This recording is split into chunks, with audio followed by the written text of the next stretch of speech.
Desenmascaremos a un violador y asesino en serie que logró evadir la captura durante casi 4 años. Roger Clive Naper nació el 25 de febrero de 1966 en Erith, sureste de Londres, siendo el mayor de 4 hijos. Su padre, Brian Naper, era instructor de manejo y su madre, Pauline, se quedaba en casa cuidando del hogar. La familia Naper vivía una vida llena de arcoíris, mariposas y unicornios que a menudo se adentraban por el jardín trasero mientras las hadas revoloteaban frente a sus ventanas mientras dormían. Solo bromeo. Esto es un episodio de Mr. Detective, lo que significa que Brian Naper era un abusivo que ni siquiera podía decirte cuándo eran los cumpleaños de sus hijos. Al menos, Pauline tuvo la fuerza para divorciarse de él cuando su hijo Robert tenía 10 años, alejándose de esa situación junto con sus críos. No obstante, Brian Naper continuaba apareciendo en su nueva casa en Plumstead, otro área en el sureste de Londres, y seguía acosando a Pauline y a los niños hasta que eventualmente emigró a Australia. Como resultado, los niños recibieron tratamiento psiquiátrico en el hospital de Maudsley para ayudarles a sobrellevar el abuso emocional que habían sufrido. Fue durante estas visitas a un psiquiatra que a Robert Naper se le diagnosticó el síndrome de Asperger, que en estos días se ha reclasificado como una forma de autismo de alto funcionamiento, lo que significa que le resultaba difícil relacionarse con los demás. También tenía dificultades para entender las señales sociales y tendía a obsesionarse. Continuaría recibiendo tratamiento hasta los 16 años y, como adolescente, también se le diagnosticó esquizofrenia paranoide. Más tarde, Robert Naper diría que tuvo una infancia mayormente feliz, pero según Bill Pitt, un antiguo compañero suyo de clase, era callado y tímido, y no encajaba en ninguno de los grupos sociales de su promoción.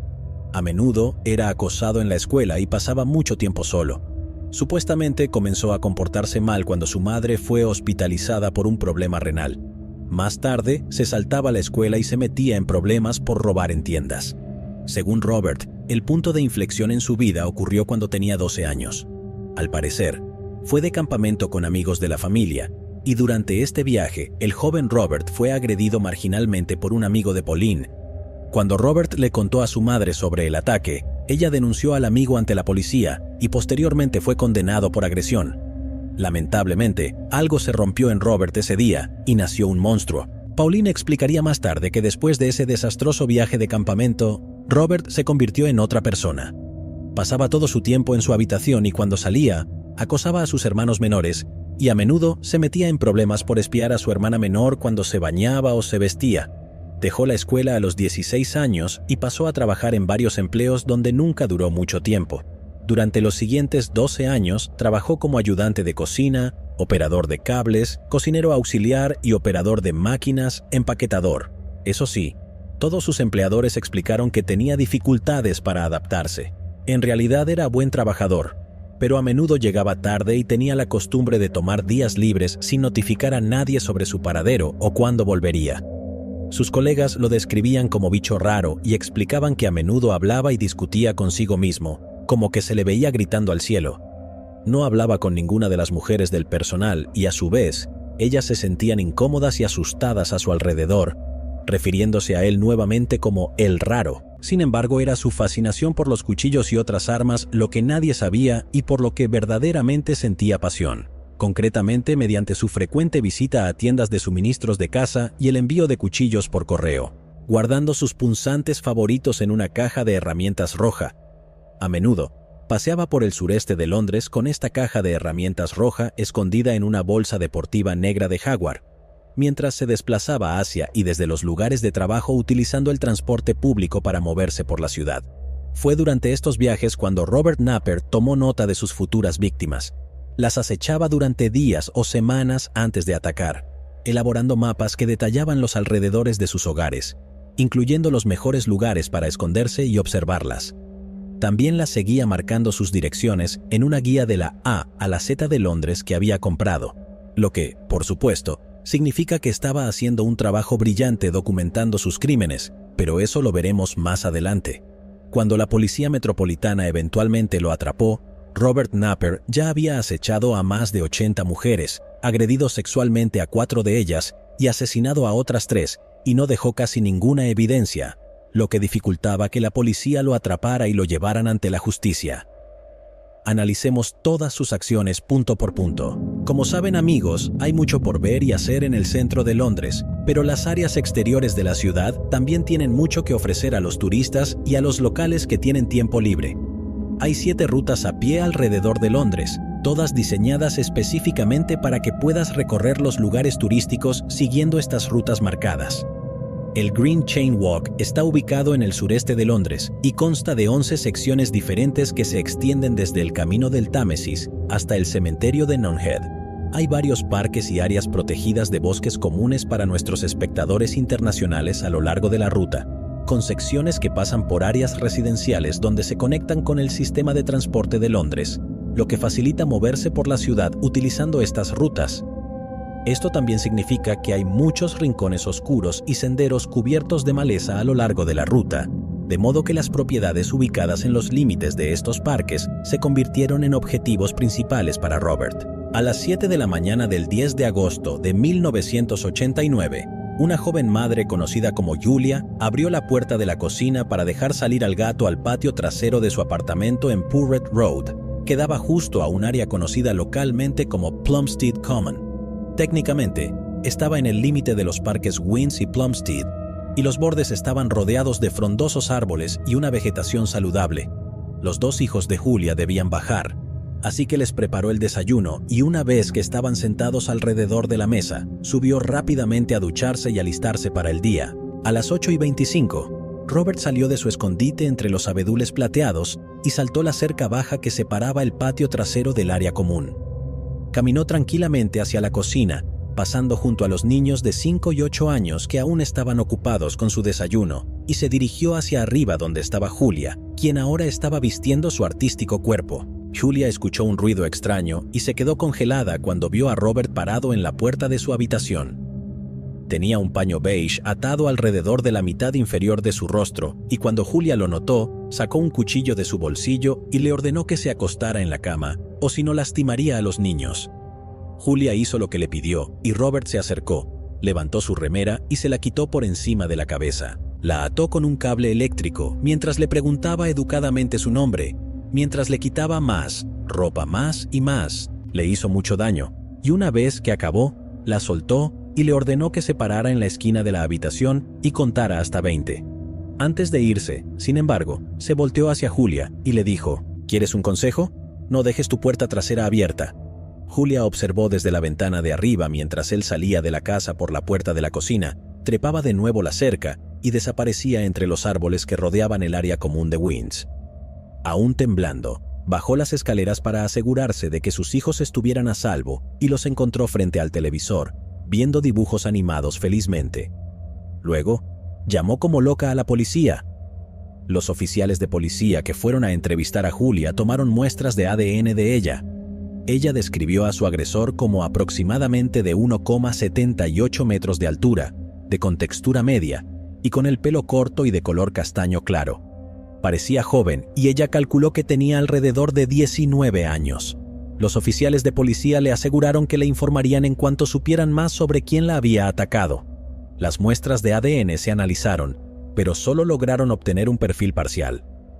Desafortunadamente, el perfil de ADN no coincidía con nadie en el sistema, y cuando la policía no pudo identificar a un sospechoso probable en unas pocas semanas, el caso se cerró y se asignaron los recursos a casos más urgentes.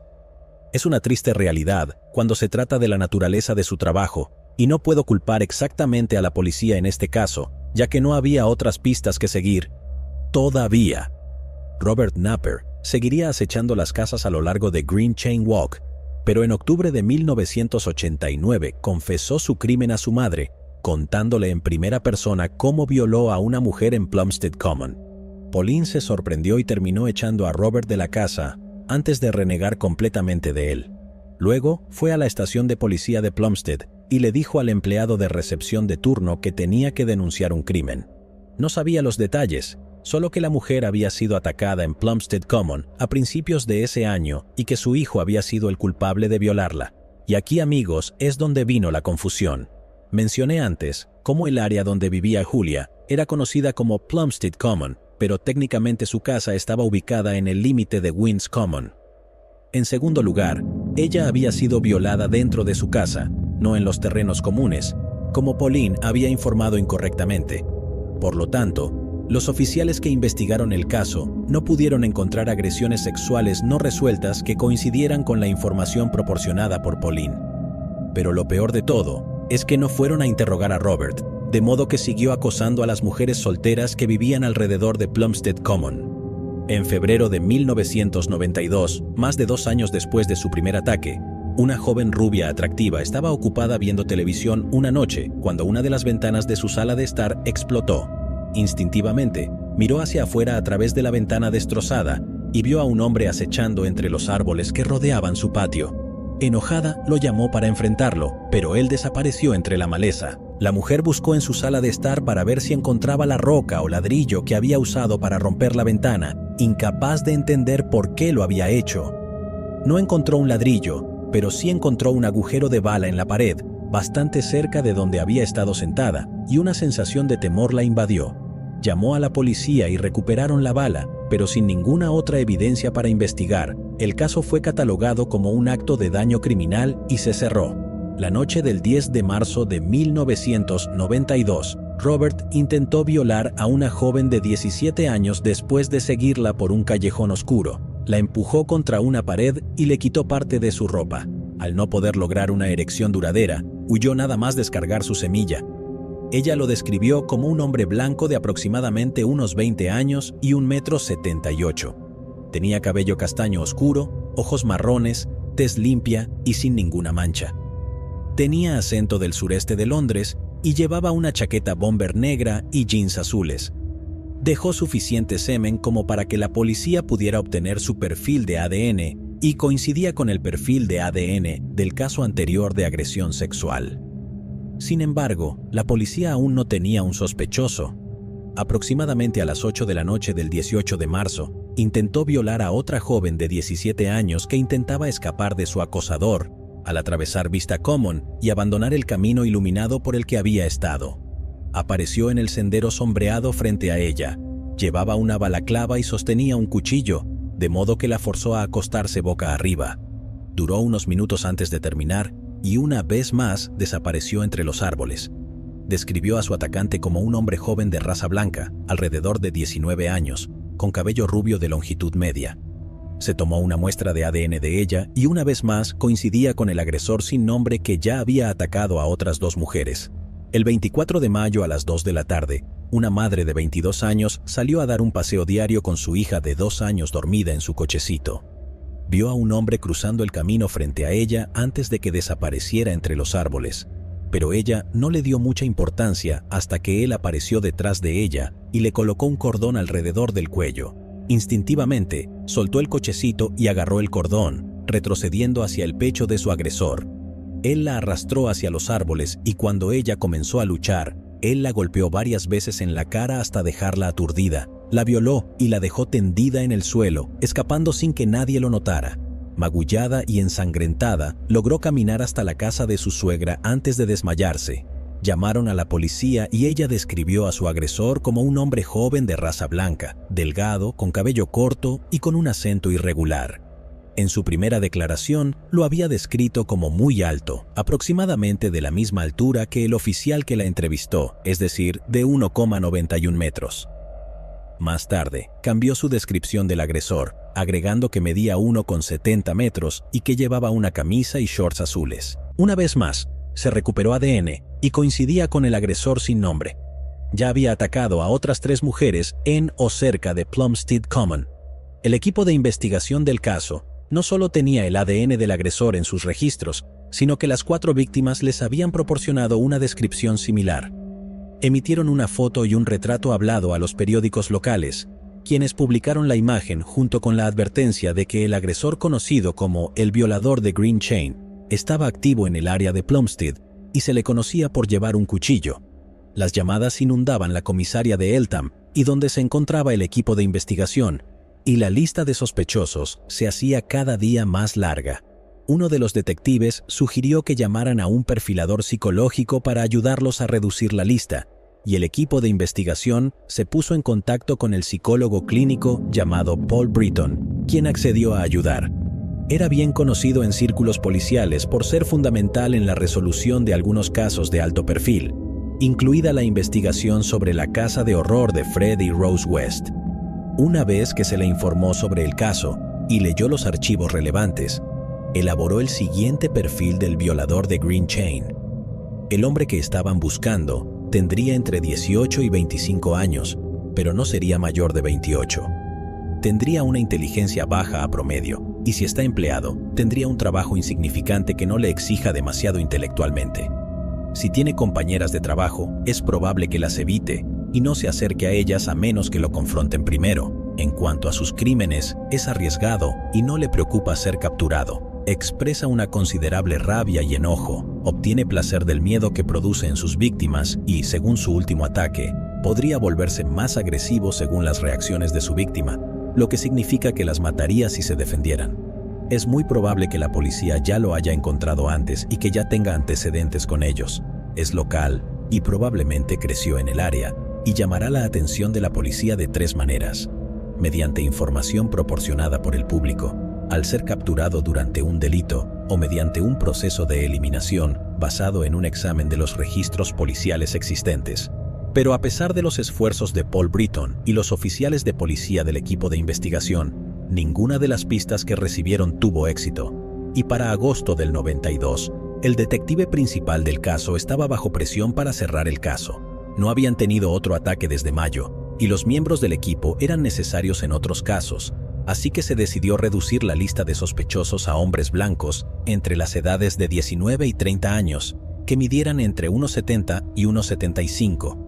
Y aquí es donde ocurrió el primer gran error del caso, porque 2 personas diferentes llamaron a la comisaría de policía de Eltham para informarles que creían que Robert Napper podría ser el violador de Green Chain. Uno de sus colegas le dijo a la policía metropolitana que Robert era esquizofrénico paranoide y encajaba bien con el retrato hablado. Uno de sus vecinos también llamó y dijo que había visto el retrato hablado en el periódico local y juraba que era Bob Napper. Solía ver a Robert salir solo de su departamento tarde en la noche, y uno de sus vecinos mayores mencionó que Robert siempre tenía sus maletas listas, algo que encontró extraño. El 28 de agosto de 1992, 2 agentes de policía se presentaron en la puerta de Robert Napper y fueron recibidos por un hombre alto, cooperativo y tranquilo, que era más alto de 1,75 m. Cuando le preguntaron a Robert cuánto medía, les dijo que medía 1,85 m. Anotaron su altura, pero no mencionaron que Robert caminaba encorvado, lo que lo hacía parecer más bajo de lo que era. Los 2 agentes de policía le informaron a Robert que necesitaban que fuera a la estación y proporcionara una muestra de sangre, ya que era una persona de interés en uno de sus casos. Incluso le dieron una carta de cita que indicaba que debía presentarse en la comisaría de Eltham el 2 de septiembre de 1992 a las 7 de la tarde. Ahora es importante señalar que, según Alan Jackman, los sospechosos no tienen la obligación legal de proporcionar muestras de sangre a la policía, y de hecho, Robert Napper tenía todo el derecho de negarse. Así que, no debería ser una sorpresa que no se presentara a su cita el 2 de septiembre. El 4 de septiembre de 1992, la policía le entregó otra carta de citación, esta vez para el 8 de septiembre. Nuevamente, él no se presentó. Esta vez, un sargento detective fue asignado para revisar su perfil. El detective observó que, debido a su altura, Robert Napper estaba fuera de los parámetros de altura establecidos y debido a la presión de cerrar el caso antes de fin de mes, fue descartado como sospechoso y su registro con la policía de Eltham fue cerrado. Años después, la Comisión Independiente de Quejas contra la Policía determinaría que esta decisión había llevado inevitablemente a las muertes de Samantha y Jasmine Bissett.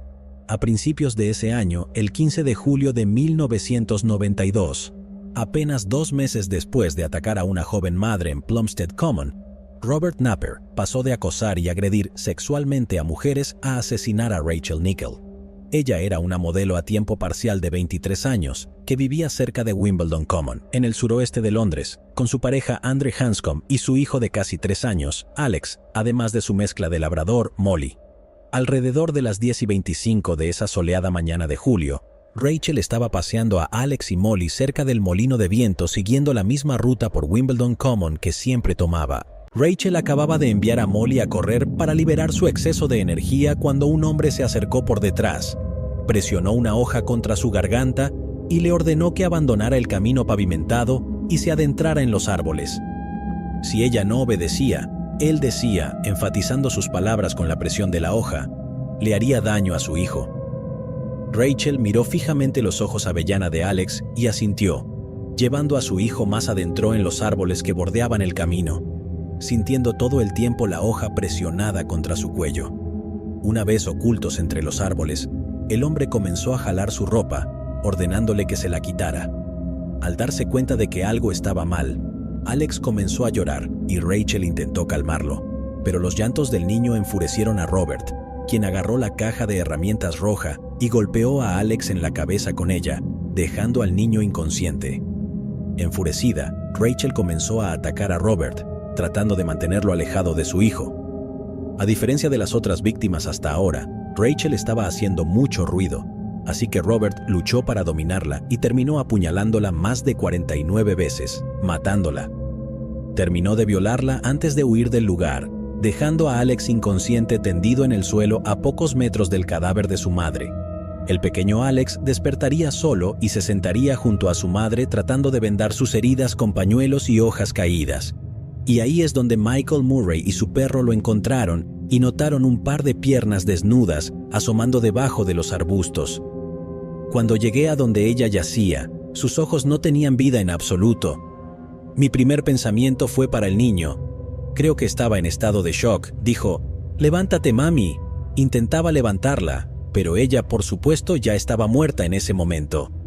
A una hora de su muerte, la policía metropolitana había acordonado todas las entradas que conducían a Wimbledon Common, con la esperanza de atrapar al asesino o encontrar testigos de su crimen, pero para entonces Robert Napper ya había dejado la zona y estaba en un tren de regreso al sureste de Londres. Había más de 500 personas en Wimbledon Common ese día, y una de ellas le dijo a la policía que alrededor de las 10:40 de la mañana vio a un hombre lavándose las manos en un arroyo cerca del lugar del asesinato.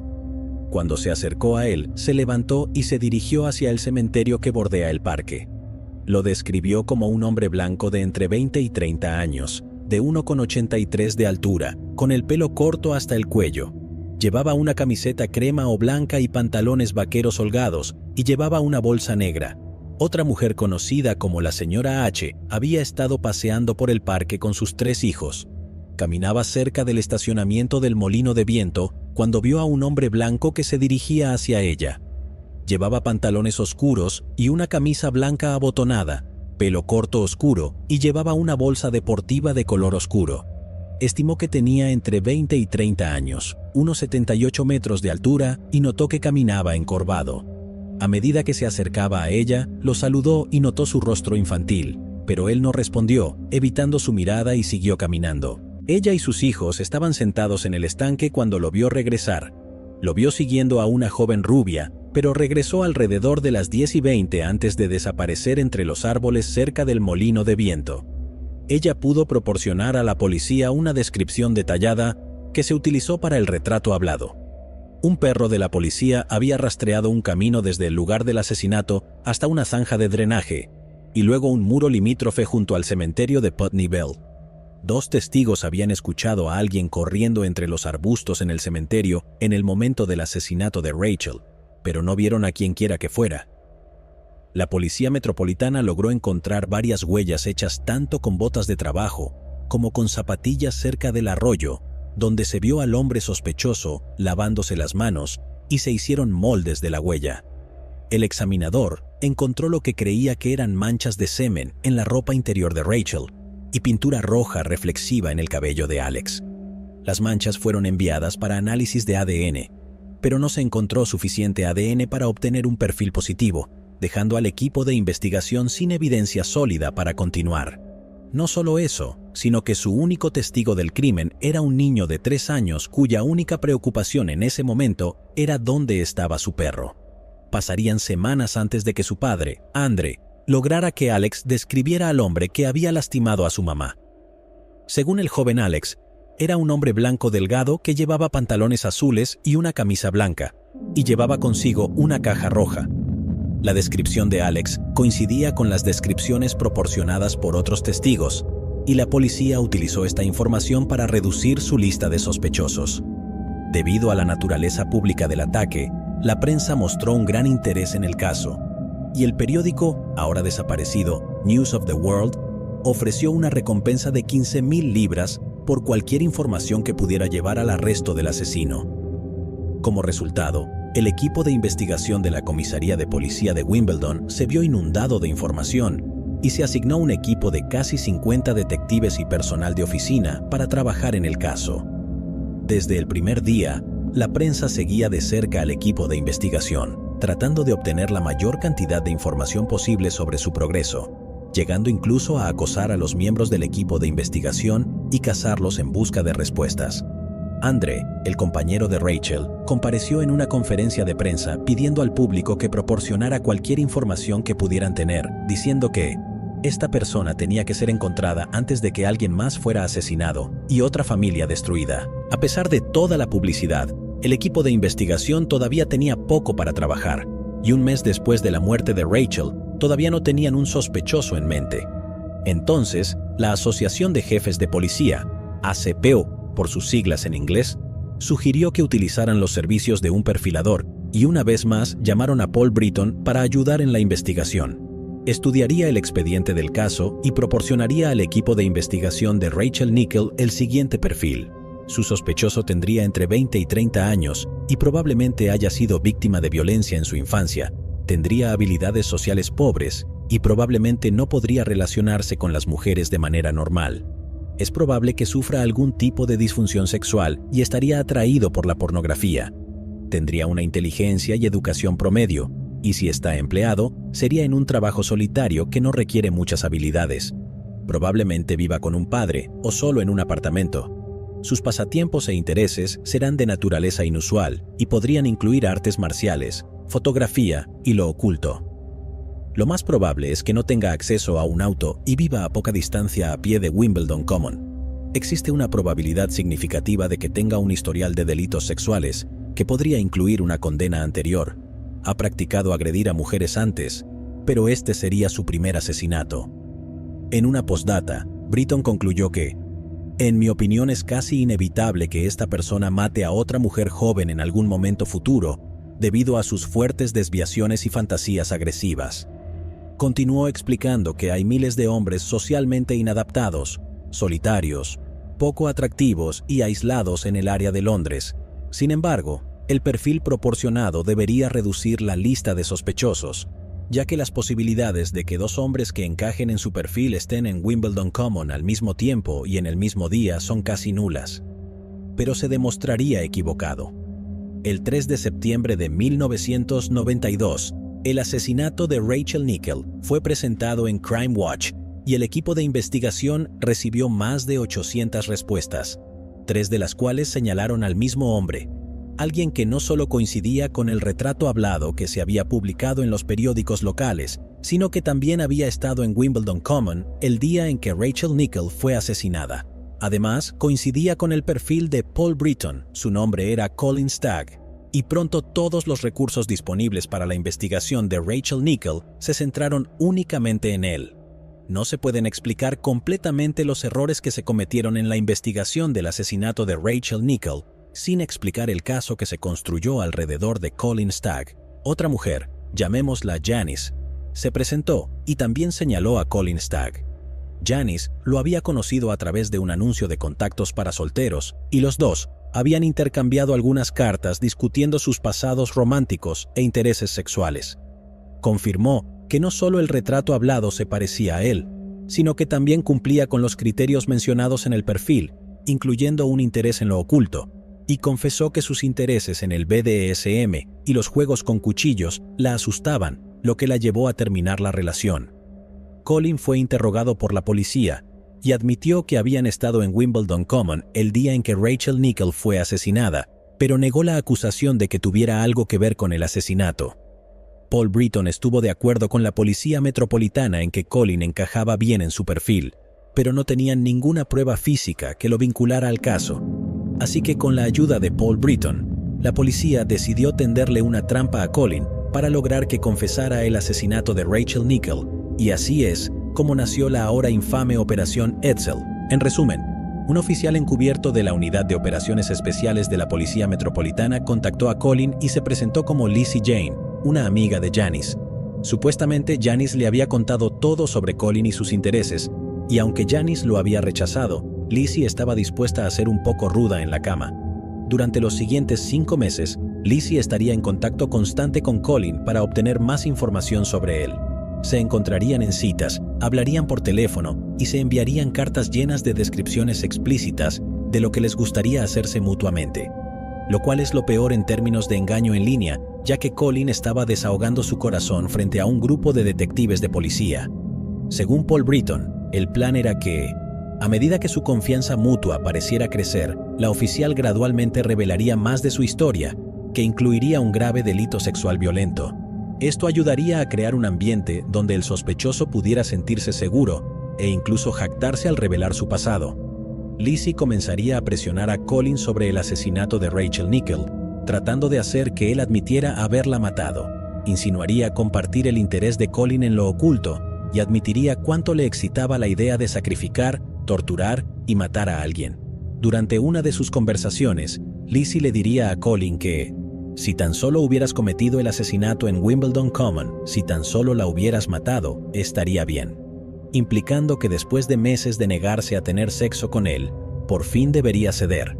Según Colin, seguía recordándose a sí mismo que Lizzie era una mujer atractiva que mostraba interés en él, y aunque pensaba que Lizzie no estaba bien de la cabeza, que era mentalmente inestable, aún quería tener sexo con ella. Después de todo, era un virgen de 29 años y desesperado por conseguir algo y perder esa carta de virginidad, por lo que decidió seguir complaciendo a su novia sedienta de sangre, pero cuando ella le hizo su oferta de simplemente admite el asesinato y yo dormiré contigo, Colin solo dijo, lo siento mucho, pero no lo hice, ganando así el peor escenario de presión de grupo que he escuchado. A lo largo de todo esto, la policía no había obtenido la información que querían y nada de lo que dijo o hizo, Colin indicaba siquiera la más mínima posibilidad de que fuera responsable de matar a Rachel. Aún así, la Policía Metropolitana arrestaría a Colin Stagg el 18 de agosto de 1993 bajo sospecha del asesinato de Rachel Nichol. Y cuando se le confrontó por Lizzie, Colin se dio cuenta de que se había convertido en el chivo expiatorio del asesinato de otra persona, y se cerró por completo. Cuando este caso llegó al Tribunal Penal Central de Inglaterra y Gales, el señor Justicia Henry Ognall revisó el caso y las pruebas presentadas por la policía y las desechó. Le dijo al tribunal que sería el primero en reconocer la gran presión ejercida sobre los oficiales en la búsqueda de esta investigación. Pero lamentablemente, este comportamiento no solo refiere un exceso de fervor, sino un intento descarado de incriminar a un sospechoso mediante una conducta engañosa del tipo más grotesco. Describió la investigación como una empresa sostenida para manipular al acusado, a veces sutilmente, a veces descaradamente, y diseñada por medio del engaño para maniobrar y seducirlo para que revele fantasías de carácter incriminatorio y, en última instancia, admitiera, sin éxito, el delito. Colin Stagg sería absuelto y puesto en libertad en septiembre de 1994, después de pasar un total de 14 meses en prisión, pero ya había sido declarado culpable por el público británico y pasaría los siguientes 10 años viviendo como un paria. Robert Napper se mantendría oculto por un tiempo después de asesinar a Rachel Nichol. Intentó atacar a una joven el 19 de agosto de 1992, después de entablar una conversación con ella en una parada de autobús, pero ella se mostró muy cautelosa durante esa conversación. Trató de escapar de él subiendo al primer autobús que se acercó, pero cuando Robert continuó siguiéndola, ella se bajó del autobús y casi corrió hacia la comisaría de Eltham, la misma comisaría que había investigado al violador de Green Chain. Observó cómo él desaparecía entre los árboles detrás del bar Welcome Inn, y luego esperó unos minutos más antes de tomar un autobús a casa. Ella solo se dio cuenta de que había estado cerca de ser otra víctima cuando reconoció su imagen en un periódico local 2 semanas después. Informó del incidente a la policía, pero nadie le dio seguimiento a su informe, y pasarían meses antes de que alguien lo relacionara con Robert Napper. A principios de septiembre, Robert Napper se obsesionó con una de las camareras que trabajaban en el Welcome Inn Public House, pero cuando la policía apareció en su puerta y comenzó a interrogarlo sobre su paradero, Su paranoia alcanzó nuevos niveles y se mudó a un nuevo apartamento abandonando su nuevo interés, quien durante unos meses al menos permanecería completamente ajena al hecho de que durante un breve periodo de tiempo, cada uno de sus movimientos había sido cuidadosamente estudiado y anotado en los mapas de Robert.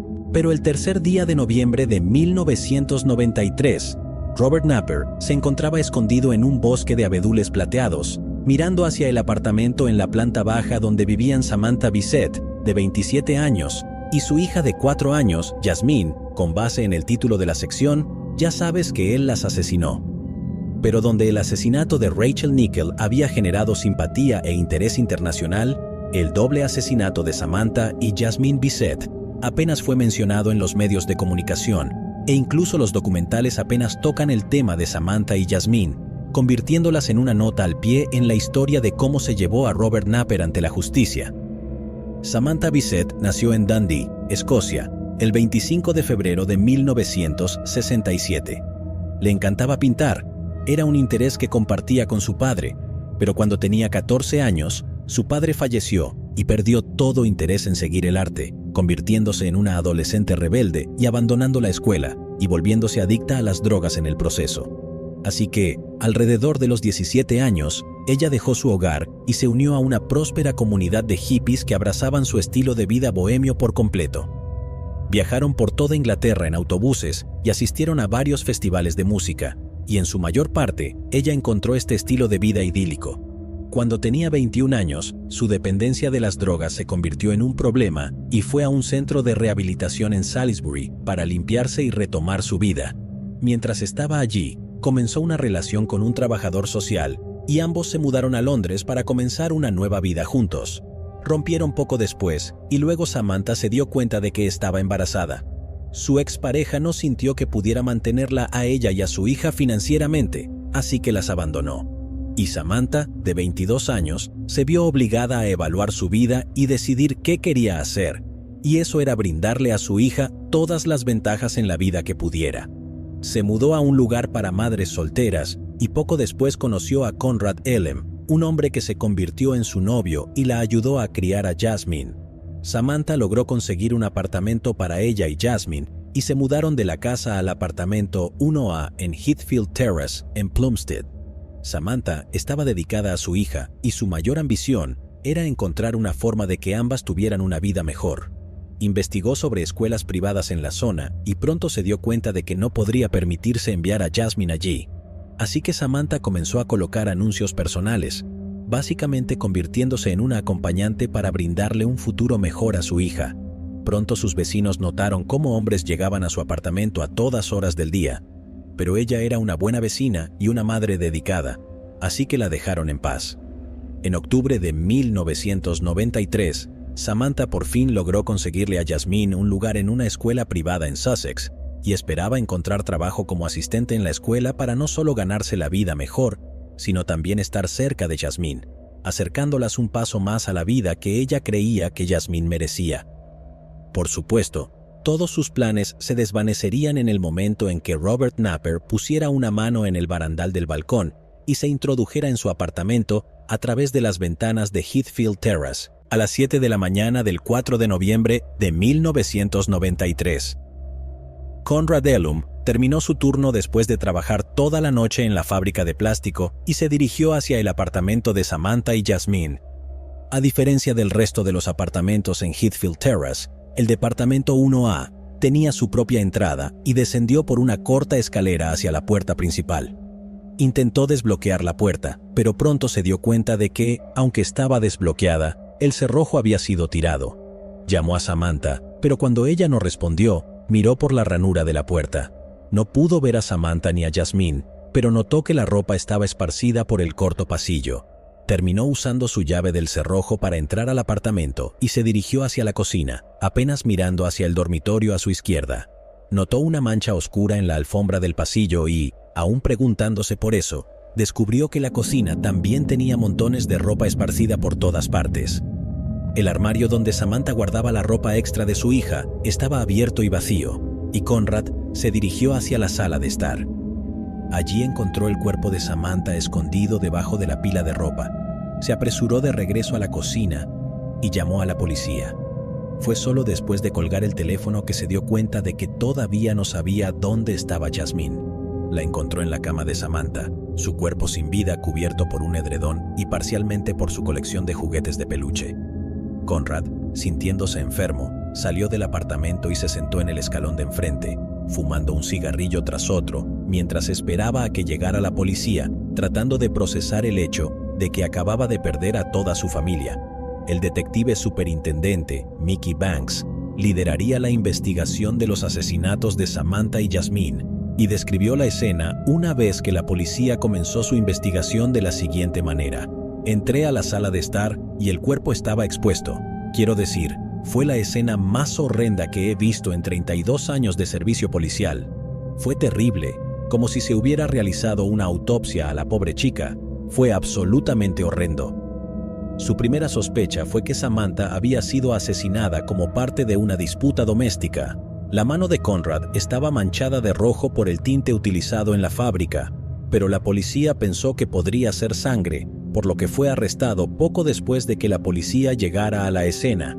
El detective Banks convocó a un equipo de 4 investigadores para ayudar en el caso, y todos se reunieron en la estación de policía de Thamesmead pocas horas después de que Conrad hubiera informado de los asesinatos. La policía elaboró una lista de tareas de todo lo que debía hacerse para resolver los asesinatos de Samantha y Jasmine. El departamento 1A fue completamente procesado, se tomaron huellas dactilares, se fotografiaron los cuerpos y se trasladaron a una morgue, y la policía comenzó a interrogar a los vecinos de Samantha para encontrar testigos del crimen. Una vecina informó que había escuchado a Samantha lavando los platos alrededor de las 11 de la noche, y otra vecina que vivía al otro lado del parque escuchó gritos alrededor de las 3 de la madrugada. Se dio cuenta de que las luces estaban encendidas en el departamento 1A de Heathfield Terrace, pero casi tan pronto como los gritos comenzaron, se detuvieron y ella volvió a la cama. Otro vecino le dijo a la policía que había escuchado gritos seguidos de una discusión entre 2 hombres en el departamento de Jasmine, con un hombre diciéndole al otro que lo dejara tranquilo antes de que volviera a reinar el silencio. Conrad fue puesto en libertad al día siguiente por la policía, y la policía comenzó a rastrear a todas las personas con las que Samantha había estado en contacto en las semanas previas a su muerte. Conrad le dijo a la policía que Samantha estaba convencida de que alguien la estaba observando a través de la ventana de la sala de estar días antes de su asesinato, pero en ese momento no le dio mucha importancia.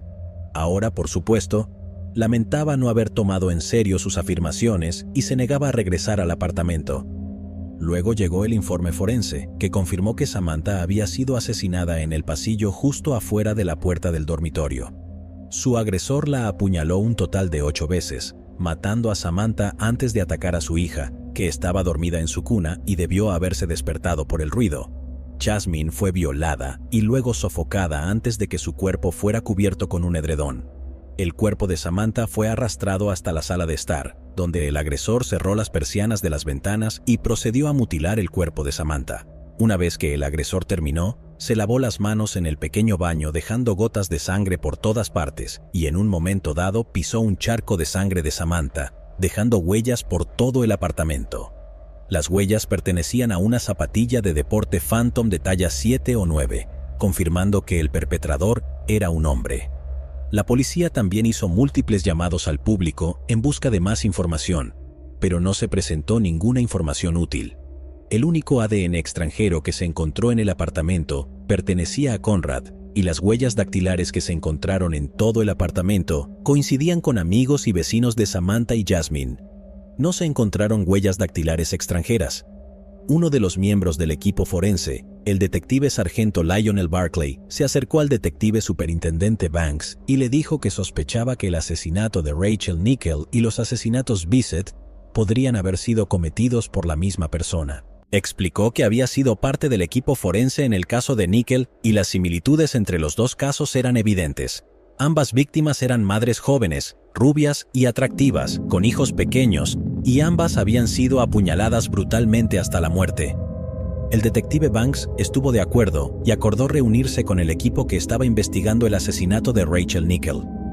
Por supuesto, ya llevaban meses en su investigación, y aseguraron al detective Banks que era poco probable que los asesinatos hubieran sido cometidos por la misma persona, ya que ya tenían un sospechoso. Sin embargo, el investigador principal sugirió que tal vez al detective Banks le gustaría llamar a un perfilador criminal para obtener ayuda. Ellos habían llamado a uno y hasta ahora su ayuda había resultado invaluable. Entonces, Paul Britton se presentó en otra investigación mientras estaba revisando uno de los crímenes de Robert Napper, y una vez más, tuvo acceso a los expedientes del caso.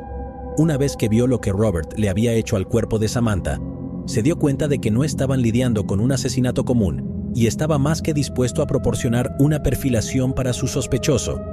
Tendría entre 20 y 30 años, probablemente tuvo una infancia violenta, se siente subvalorado y no es un sádico, pero interactuar con el cuerpo de la víctima le proporciona cierta satisfacción.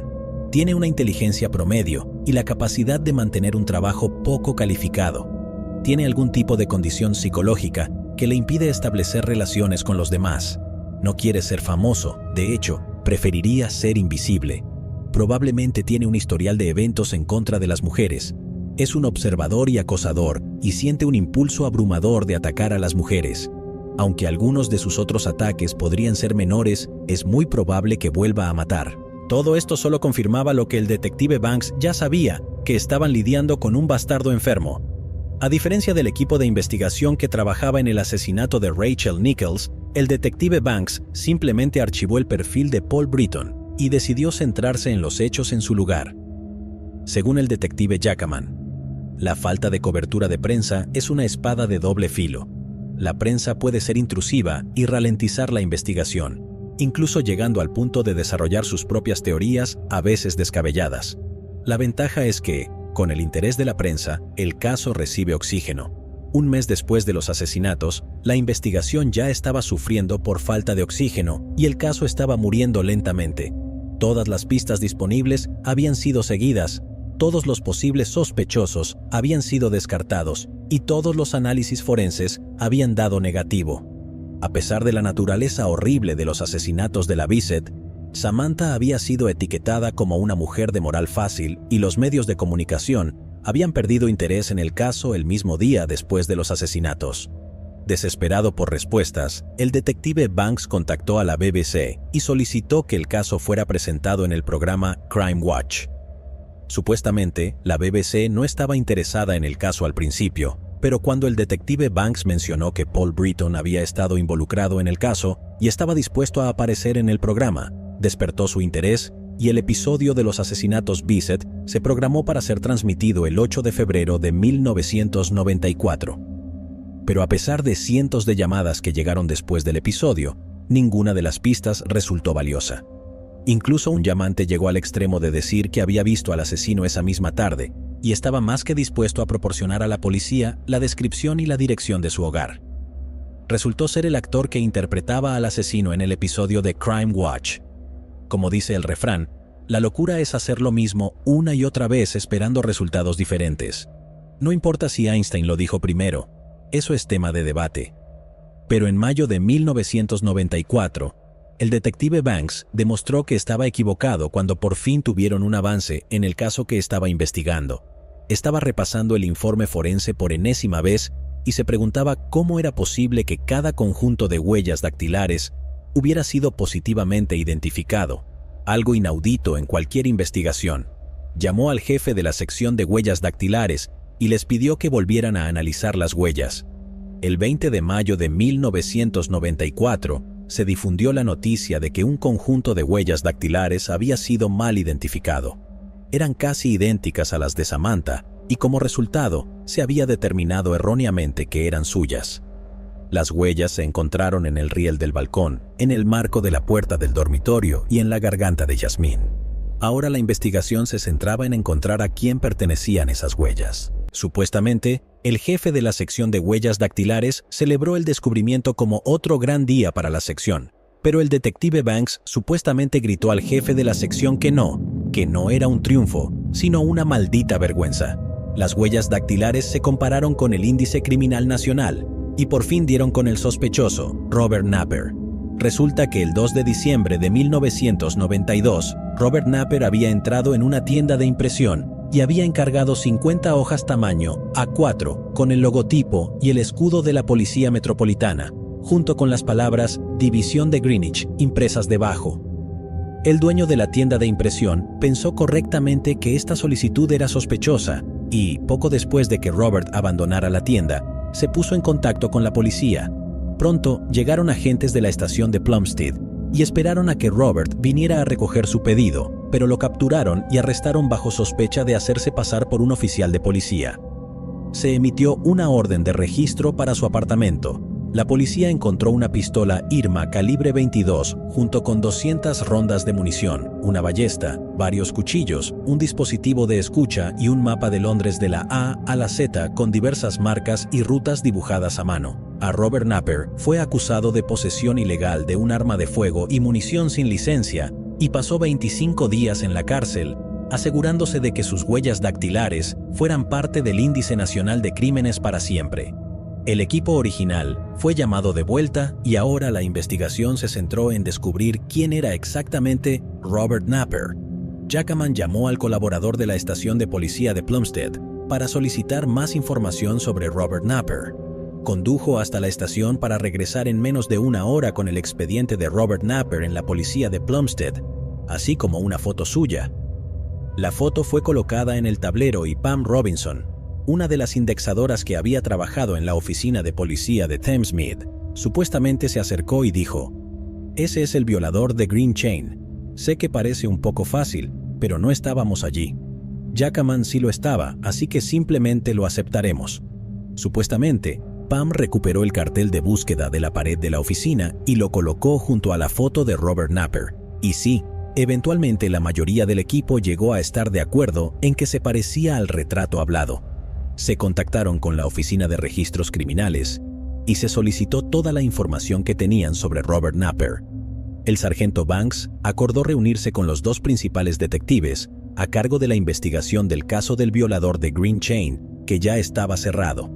Explicó sus razones para sospechar que Robert Napper no solo había sido responsable de los asesinatos de Samantha y Jasmine Bissett, sino que tal vez también fuera el violador de Green Chain. Los dos investigadores admitieron que Robert Napper había sido sospechoso en algún momento. El sargento Banks se sorprendió al enterarse de que Robert Napper había sido descartado como sospechoso simplemente por su altura, especialmente cuando se había negado a asistir para suministrarles una muestra de sangre, lo cual ya era sospechoso. La investigación del caso del violador de Green Chain fue reabierta y los dos equipos de investigación trabajaron juntos para obtener más información sobre Robert Napper. Se asignó un equipo de vigilancia para vigilar a Robert y su pasado criminal fue reconstruido lentamente por el detective inspector Roger Boydell Smith, quien revisó todos los casos no resueltos reportados en la zona para determinar si podían estar vinculados a Robert, y encontraron muchos. La guía de la A a la Z que se había recuperado del apartamento de Robert en diciembre de 1992 fue entregada a la detective Christine Smith, quien elaboraría mapas de las áreas marcadas. Cada lugar donde una víctima del violador de Green Chain había sido atacada fue marcada, y pronto la detective Smith se dio cuenta de que Robert Napper había marcado lugares que eran importantes para sus crímenes. Algunos de ellos marcaban sus crímenes, otros parecían ser áreas apartadas desde donde podía observar fácilmente a sus víctimas, y otros pertenecían a las casas que había acechado durante algún tiempo. El 19 de febrero de 1993, dos chicos encontraron una lata grande de galletas que había sido enterrada debajo de unos arbustos. En el interior, cuidadosamente envuelta en tela, había una pistola Mauser calibre 22.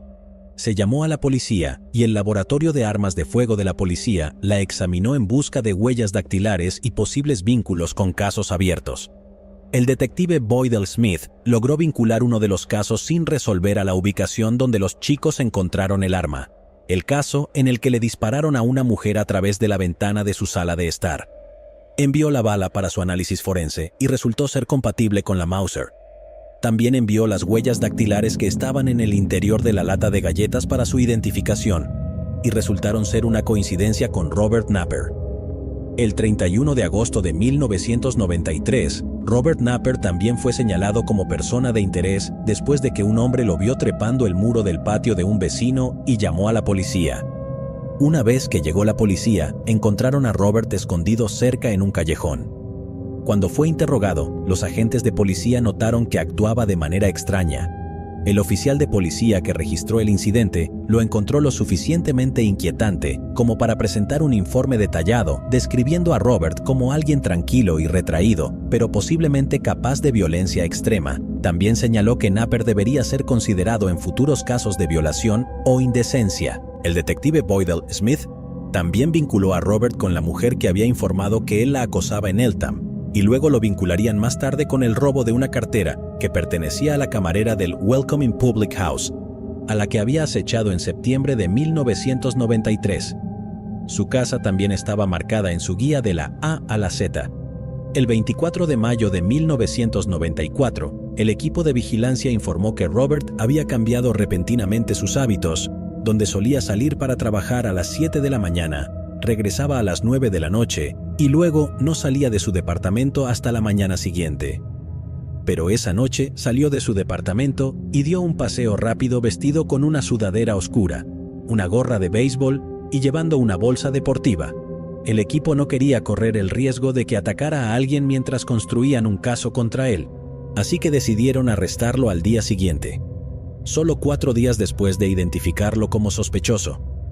A las 6:30 de la mañana del 24 de mayo de 1994, el equipo de arresto esperaba pacientemente afuera del edificio de apartamentos de Robert Napper. Pero, al igual que el día anterior, cambió sus hábitos y no salió para trabajar a las 7 de la mañana. Lo que no sabían en ese momento era que Robert había sido despedido el día anterior y como resultado aún estaba dormido en la cama mientras todo el bloque alrededor de su apartamento estaba lleno de policías. A las 8 de la mañana se decidió enfrentarlo dentro del apartamento y el detective Jackaman simplemente caminó hacia su puerta y golpeó. Se decepcionó cuando un semidesnudo y sorprendido Robert Napper abrió la puerta y simplemente los miró, sin parecer en nada al monstruo que habían estado cazando durante meses. «Policía, simplemente haz lo que se te dice», dijo el detective Jackaman. Entró al apartamento y Robert Napper se quedó en silencio a un lado, permitiendo que otro oficial lo esposara y le leyera sus derechos. Se le permitió vestirse antes de ser llevado, y antes de subir al vehículo policial, se volvió hacia el detective Jackaman y simplemente dijo: «Escuché de los asesinatos en el periódico. No conozco a Samantha Bissett. Nunca he estado donde dijiste». El detective Jackaman tomó nota de esto, y más tarde hizo que Robert Napper firmara junto a la nota para mostrar que estaba de acuerdo con su contenido. Dado que lo único que vinculaba a Robert Napper con los asesinatos de Bissett en ese momento eran sus huellas dactilares, este comentario simplemente selló su destino y podría resultar vital en su caso. Una muestra de sangre de Robert sería enviada para su análisis y se descubriría que su ADN coincidía con el perfil genético del violador de Green Chain. 3 de sus 4 víctimas lo identificarían positivamente como el agresor, y la policía encontraría pruebas de que compró un par de zapatillas de entrenamiento Phantom Low de talla 9 el 12 de enero de 1993. Sin embargo, las zapatillas mismas nunca fueron recuperadas. Otra guía de la A a la Z de Londres fue encontrada junto con un montón de mapas dibujados a mano en el diario de Robert. Estos elementos serían entregados al detective Smith para un análisis más detenido, y las marcas en ellos se agregarían a otros mapas que detallaban los crímenes de Robert. También encontraron fotocopias de un libro llamado The Dragon's Touch en su departamento, esencialmente un libro sobre cómo defenderte utilizando una forma de Kung Fu al dirigirse a las zonas principales y puntos de presión del cuerpo usando solo las manos. Contiene fotos de cómo realizar estos movimientos con ilustraciones que indican dónde están los puntos de presión. Robert, en cambio, lo había tomado como una guía sobre cómo incapacitar a sus víctimas, pero no parece que le haya funcionado ya que terminó usando una cuchilla en lugar de sus manos. La policía también encontró recibos de varios cuchillos de caza y una caja de herramientas roja donde los guardaba. Había un letrero de advertencia casero en la caja de herramientas, y cuando la policía lo retiró, encontraron una huella de zapato de una zapatilla Adidas de talla 9, que coincidía con las huellas que se habían encontrado en el departamento de Samantha y Jasmine.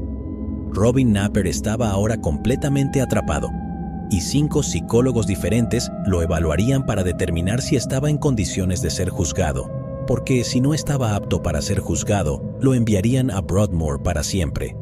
Durante sus entrevistas, Robin Napper contaría las mismas historias una y otra vez, explicando que el gobierno británico había iniciado un complot que resultó en que los años 1973, 1975, 1977, 1979 y 1980 fueran el doble de largos de lo que deberían haber sido. Alguien debería haberle dicho que esto fue resultado de que los giradores de tiempo se volvían locos nuevamente, lo que obligó a los monjes del tiempo a volver a ensamblarlos, pero probablemente no lo hubiera creído de todos modos. También creía que se había encontrado con la reina Isabel mientras trabajaba como asistente de cocina, quien se quejó de una función benéfica que no había salido según lo planeado. También creía que le habían otorgado un premio Nobel de la Paz y que sus rótulas habían sido destrozadas por el IRA, quienes la tenían en contra de su familia.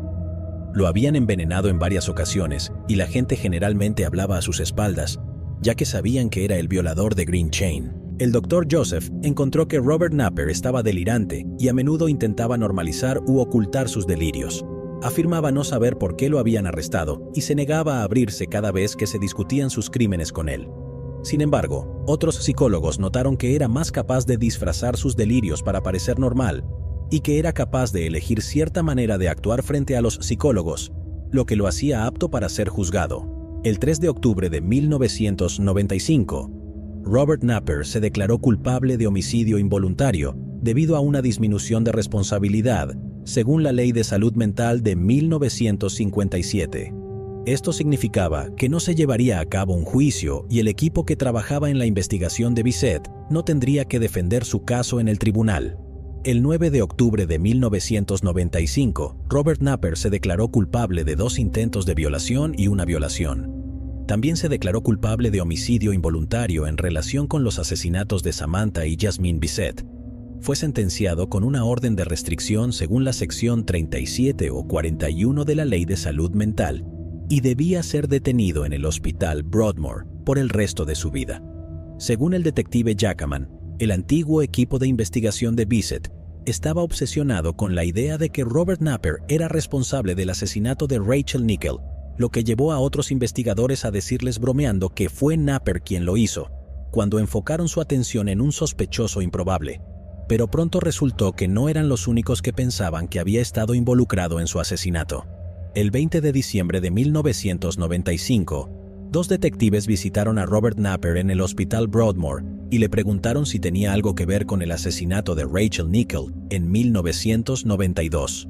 Robert Napper negó cualquier participación en su asesinato, afirmó que estaba trabajando en ese momento.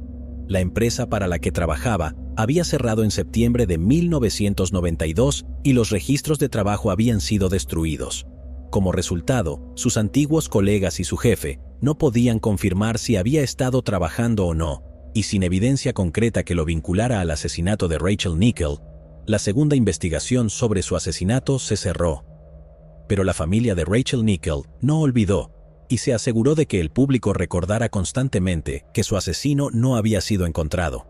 En enero de 2002, la Policía Metropolitana reabriría su caso y las muestras de ADN tomadas del cuerpo de Rachel Nichol se analizarían una vez más.